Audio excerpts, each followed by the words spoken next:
त्यानंतर डॉक्टर अनिल अवचट,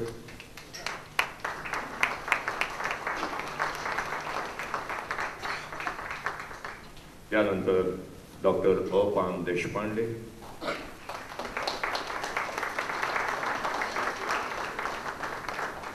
श्री अभय यावलकर,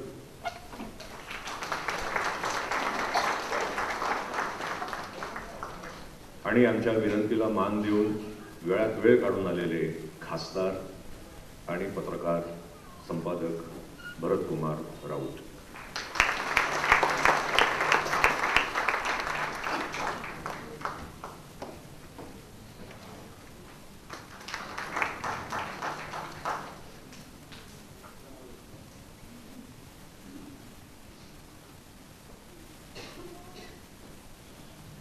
ही सगळी मंडळी त्यांच्या त्यांच्या क्षेत्रामध्ये दादा माणसं आहेत. कारण यातले काही मंडळी जे काम करतायत ते शब्द सुद्धा आज मी पहिल्या प्रथम ऐकतोय. इतकं वेगवेगळं काम करणारी ही माणसं आहेत. प्रथम मी राजेंद्र सावंत यांना विनंती करतो की त्यांनी उपस्थित डॉक्टर रामचंद्र मोरवंचीकर यांचं पुष्पगुच्छ देऊन स्वागत करावं.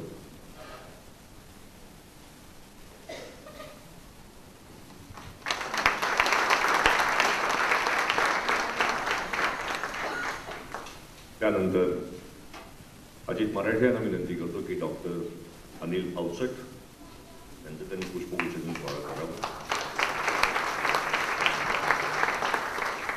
पुन्हा एकदा राजेंद्र सावंत यांना विनंती डॉक्टर अपान देशपांडे यांचं पुष्पगुच्छ देऊन स्वागत करावं.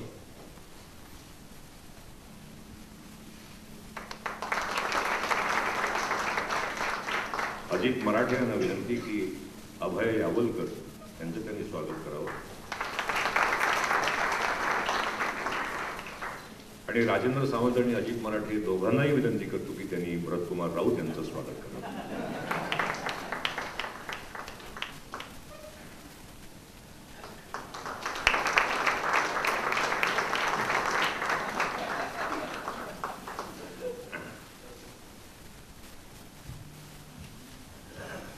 त्यानंतर मी अजित मराठे यांना विनंती करतो की त्यांनी आजच्या कार्यक्रमाचा उद्देश काय आहे या संबंधात 2 शब्द बोलावे. नमस्कार.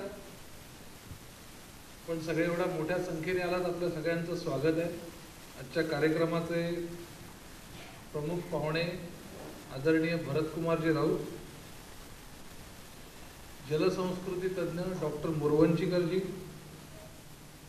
मराठी विज्ञान परिषदेचे अपा देशपांडे, सौर ऊर्जा तज्ज्ञ यावलकरजी, पर्यावरण तज्ज्ञ असोलेकरजी आणि मुक्तांगणची स्थापना करणारे आणि व्यसनमुक्ती संदर्भात खूप मोठं काम करणारे डॉक्टर अनिल अवचट, त्याचप्रमाणे या कार्यक्रमाला विशेष औरंगाबादवरून आलेल्या निर्मलाताई कांदळगावकर,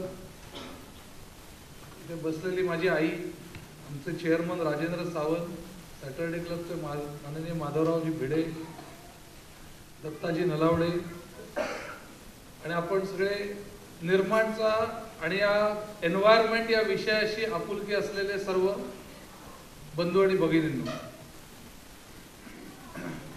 1995 साली ज्यावेळेला मी व्यवसाय चालू केला तसं मी आणि राजेंद्र सावंत आम्ही दोघेही इंजिनियर, फक्त 25,000 रुपये खिशात होते आणि बिल्डर या व्यवसायाला 25,000चं कॅपिटल, 25,000 त्याचे 25,000 माझे, असे 50,000 रुपयाचं कॅपिटल, एवढा फक्त कॅपिटलनी व्यवसायाची सुरुवात केली. माझ्या आयुष्यातलं पहिलं सगळ्यात काम 12,000 रुपयाचं इंटिरियरचं आम्ही केलं आणि या 12,000च्या एका मित्राच्या बेडरूमला पेंटिंग करण्यापासून सुरुवात जी केली, तिथपासून मग 97 साली नेरळला 1 बिल्डिंग, 2 बिल्डिंग, 3 बिल्डिंग असं करत करत 2002 नंतर मुंबईतले प्रोजेक्ट सुरू केले. आमचा पहिल्यापासून फोकस्ड एरिया आम्ही मास हाऊसिंग, अफोर्डेबल हाऊसिंग असाच ठेवला. कारण ज्या कुटुंबातून आम्ही दोघेही आलेलो होतो त्याची जी पार्श्वभूमी होती त्या याच्यामध्ये सर्वसामान्य माणसाला घर घेताना काय सहन करायला लागतं याची पूर्ण पार्श्वभूमी असल्यामुळे आपण अशाच माणसासाठी काम करायचं की ज्याच्या भावना आपल्याला कळू शकतात. त्यामुळे सर्वसामान्य माणसासाठी अफोर्डेबल हाऊसिंग या रेंजमधल्याच घरांचं काम करायचं आणि खास करून स्लम रिडेव्हलपमेंट आणि जुन्या चाळी पाडून नवीन त्या ठिकाणी बिल्डिंग बांधणं, अशा पद्धतीचं काम सुरू केलं. 8 वर्षामध्ये अनेकदा असं झालं की असं वाटलं आणि झक मारली आणि धंदा केला. कारण आमच्या लाईनमध्ये, आमच्या क्षेत्रामध्ये ज्या ठिकाणी गुजराती, मारवाडी आणि या लोकांचं पूर्ण प्राबल्य आहे आणि कायम कॅपिटल इंटेन्सिव्ह बिझनेस आहे, सातत्याने पैशाचं रोलिंग करणं हा मुख्य कामाचा भाग आहे, अशा ठिकाणी तळगून राहणं ही सगळ्यात मोठी चॅलेंजिंग गोष्ट होती. आणि मला असं वाटतं की निर्माण ग्रुपमध्ये प्रत्येक जण जो आमच्या या मिशनमध्ये आला, तर प्रत्येकाच्या सहकार्याने आम्ही ती सक्सेसफुली पूर्ण केली. म्हणून आज बिल्डर म्हणून या व्यवसायात उभे आहोत. हा व्यवसाय करत असताना अनेक गोष्टी लक्षात यायला लागल्या, कारण आमच्या दोघांचाही पिंड थोडा सामाजिक असल्यामुळे आपण समाजासाठी काय करू शकतो. तर सगळ्यात पहिली गोष्ट आम्ही ठरवली की हाऊसिंग करत असताना सामान्यातल्या सामान्य माणसासाठी घरं बांधायची. आमच्या नॅनो सिटी या प्रोजेक्टमध्ये 4 लाखापासून फ्लॅट अवेलेबल आहेत आणि लोकांनी लाईन लावून फ्लॅट घेतले. मर्सिडीज ला जसा कस्टमर आहे त्याच्यापेक्षा कितीतरी जास्त पटीने नॅनोला कस्टमर आहे. आणि नुसता कस्टमर आहे म्हणून नाही, तर एक सामाजिक बांधिलकी आहे म्हणून टाटाने ते केलं आणि आम्ही आमच्या समोर देखील हाच आदर्श कायम ठेवला. मग असं ठरलं की सातत्याने व्यवसाय करत असताना समाजासाठी आपण काही ना काहीतरी करत राहायचं. मग आम्ही बराच विचार मंथन केल्यानंतर आम्ही 3 एरियाज असे निवडले की ज्याच्यामध्ये आपण काम केलं पाहिजे. आणि मला असं वाटतं सामाजिक काम याचा अर्थ फक्त एखाद्या संस्थेला जाऊन देणगी देणं हे नसून, मला आमची सामाजिक कामाची डेफिनेशन अशी आहे की ज्याच्यामधून कुठल्याही प्रकारच्या रिटर्न्सची मी अपेक्षा करत नाही त्याला मी सामाजिक काम करतो, काम आहे असं म्हणतो. म्हणजे त्याच्यामध्ये मला कुठलाही प्रॉफिट नको, त्याच्यामध्ये मला कुठली प्रसिद्धी नको. डू समथिंग फॉर अदर्स या एका भावनेने केलेलं काम म्हणजे सामाजिक काम. आणि आम्ही मग 3 एरियाज निवडले. त्याच्यामध्ये सगळ्यात पहिला एरिया असा होता की प्रत्यक्षात काही पैसे जे लोक चांगलं काम करतात त्यांना देणं. कारण असं लक्षात आलं आपल्या कामाच्या व्यापामुळे प्रत्येक वेळेला एखाद्या गावात जाऊन मला काम करणं शक्य होणार नाही, प्रत्येक वेळेला व्यसन मुक्तीसाठी जाऊन मला प्रत्यक्ष जाऊन काम करणं शक्य होणार नाही. पण अशा पद्धतीने जे काम करतायत त्या लोकांना पैसा कधीही कमी पडणार नाही याची मात्र आपण त्यांना शाश्वती दिली पाहिजे, तर त्यांचा कामाचा आणखी हुरूप वाढेल. आणि या दृष्टिकोनातून, कारण ज्यावेळेला आम्ही व्यवसाय चालू केला लोक डोनेशन मागायला आमच्याकडे नेहमीच यायचे, पण आम्ही ठरवलं की याच्यातही आपण काहीतरी ठराविक दृष्टिकोन घेऊन लोकांच्या पुढे डोनेशन दिलं पाहिजे आणि त्याचप्रमाणे ठराविक स्ट्रक्चर्ड वेने डोनेशन दिलं पाहिजे. आणि स्ट्रक्चर्ड वे म्हणजे काय? स्ट्रक्चर्ड वे म्हणजे आम्ही असं ठरवलं की आमच्या विकल्या जाणाऱ्या प्रत्येक फ्लॅट मधले 5,000 रुपये हे आमचे नाहीत, हे समाजाचे. त्या 5,000 रुपयामधला प्रत्येक पैसा हा चांगल्या कामासाठीच गेला पाहिजे. म्हणजे जर का नाशिक मध्ये आपण 400 फ्लॅटची स्कीम बांधत असू तर 5,000 गुणिले 400 20 लाख रुपये समाजाचे, हे आपले नाही. आणि मग ज्या शहरात जाऊन आपण काम करू त्या शहरातल्या चांगल्या संस्थांना अशा पद्धतीची देणगी देणं, हे काम आम्ही चालू केलं. म्हणजे आमच्याकडे दर महिन्याला मंथली स्टेटमेंट बनतं की आपण किती फ्लॅट विकले आणि तेवढे गुणिले 5,000 रुपये निर्माण फाउंडेशन चॅरिटेबल ट्रस्टला ट्रान्सफर केले जातात. हे 5,000 रुपये आपले नाही. म्हणजे निर्माण मध्ये भरपूर पैसे असोत की निर्माणला लोन घ्यायला लागो, जेवढे फ्लॅट विकू त्यातले 5,000 रुपये आपण समाजासाठी काढायचे. मग त्याच्यामधून अनेक कामांना आम्ही सपोर्ट करायला सुरुवात केली. इथे दिलीप करंबेळकर बसले. शिल्पकार चरित्रकोश नावाचा कार्यक्रम विवेक व्यासपीठनी ज्यावेळेला घेतला, कार्यक्रम किती साधा आहे की 200 वर्षातल्या, गेल्या 200 वर्षातल्या 5,000 व्यक्तींचं, म्हणजे वेगवेगळ्या क्षेत्रातल्या, मग ते इतिहास असेल, पर्यावरण असेल, राजकीय असेल, क्रिकेट असेल किंवा स्पोर्ट्स असेल, इतिहास असेल, अशा वेगवेगळ्या विषयातल्या गेल्या 200 वर्षातल्या 5,000 व्यक्तींचं की ज्यांनी महाराष्ट्राला त्या त्या क्षेत्रामध्ये पुढे नेलेलं आहे, अशा व्यक्तींचं चरित्र लिहिण्याचं काम शिल्पकार चरित्रकोश तर्फे चालू आहे. आणि या शिल्पकार चरित्र कोशला आम्ही 50 लाखाची देणगी दिली. विषय असा होता की ज्या ज्या ठिकाणी महाराष्ट्र पुढे नेण्यासाठी, देश पुढे नेण्यासाठी, समाज पुढे नेण्यासाठी ज्या व्यक्तींनी काम केलेलं आहे ते लोक समाजापर्यंत आले पाहिजेत. आणि मला सांगायला आनंद होतोय की डॉक्टर मोरवंचीकर आत्ता जो आपण इतिहास खंड प्रकाशित केला मागे पुण्याला 6 महिन्यापूर्वी, त्यातल्या इतिहास खंडाचे प्रकाशक आहेत, त्याचे संपादक आहेत. त्यामुळे अशा पद्धतीने शिल्पकार चरित्र कोशला आपल्याकडून काही ना काहीतरी फुल ना फुलाची पाकळी, म्हणजे काम अशा पद्धतीने करायचं, अशा संस्थेला डोनेशन द्यायचं की ज्याच्यातून संपूर्ण समाजाचं काहीतरी उद्बोधन होणार आहे. मग त्याच्यानंतर काही मुलांना दत्तक घ्यायला सुरुवात केली.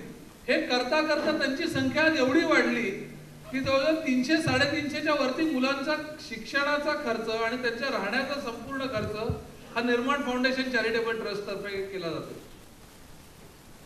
हे करत असताना दुसरी गोष्ट अशी लक्षात आली की फक्त आपण डोनेशन देऊन उपयोग नाही, आपल्यासारखेच डोनेशन देणारे लोक तयार केले पाहिजे.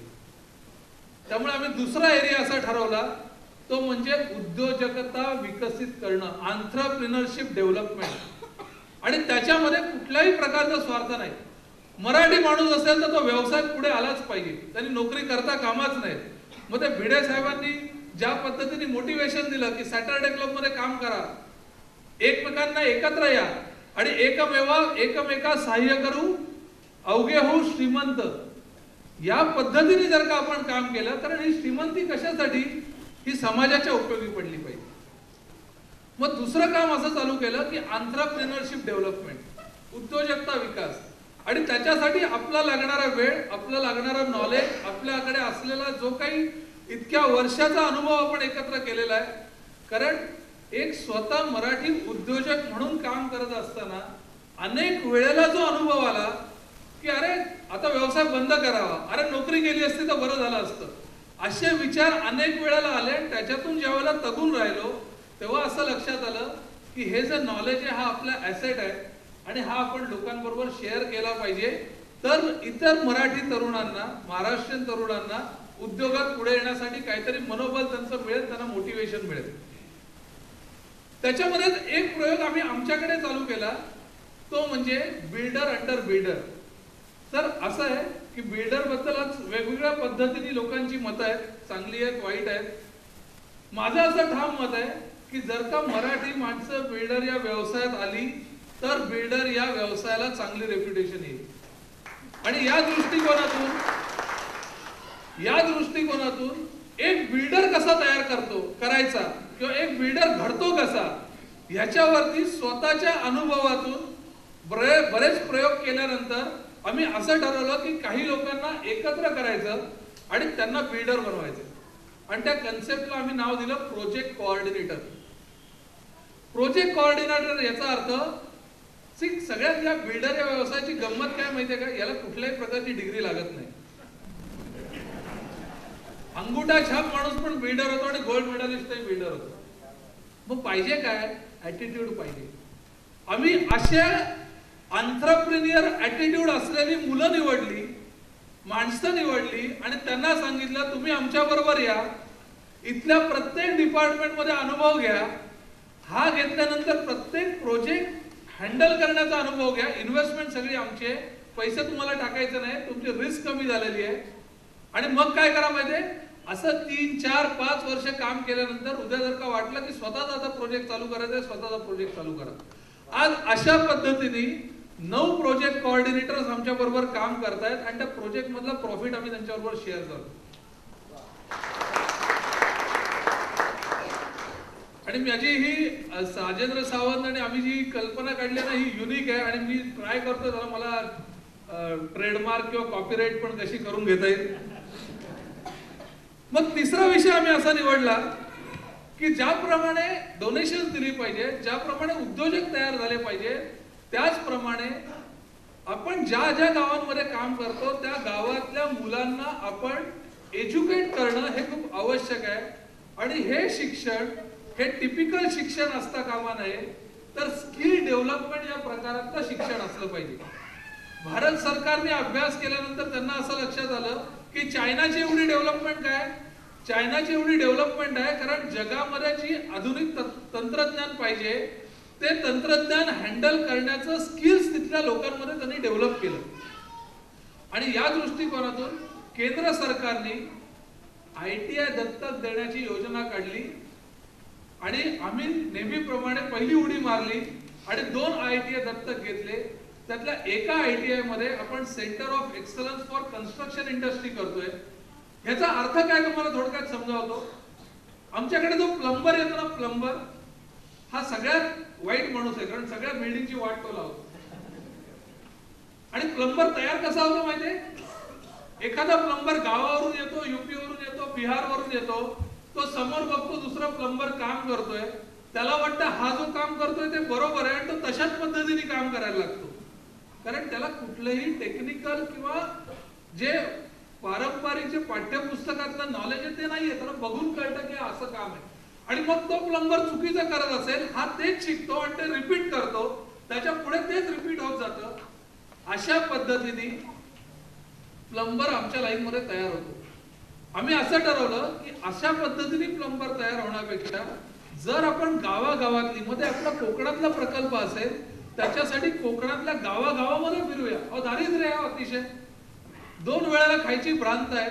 अशा घराघरामध्ये जाऊन जर का आपण मुलांना घेऊन आलो, त्यांना प्लंबिंग या विषयातलं ज्ञान दिलं, त्यांना इलेक्ट्रिशियन या विषयातलं ज्ञान दिलं, मग थिओरिटिकल ज्ञान आणि ऍक्च्युअल प्रॅक्टिकल नॉलेज हे दोन्ही दिलं आणि प्लस आपल्या बिल्डिंग वरती त्यांना प्रत्यक्ष काम करण्याचा अनुभव दिला, तर हे लोक चांगल्या पद्धतीने plumber, electrician, Kadiya, sliding window वाला, दरवाजे तयार करणारा, हे सगळं ते तयार करायला सुरुवात करतील आणि याच्यामधून चांगलं एम्प्लॉयमेंट जनरेशन होईल. आणि एका गावामध्ये असा एक विद्यार्थी तयार झाला, एक तरुण तयार झाला की त्यातला एक गाव बदलेल, एक घर बदलेल, एक घर बदललं की गाव बदलेल. आणि हा अशा पद्धतीने आमच्या पद्धतीने जो काही विकासाचा आराखडा आहे तो आम्ही राबवायचा प्रयत्न करतोय.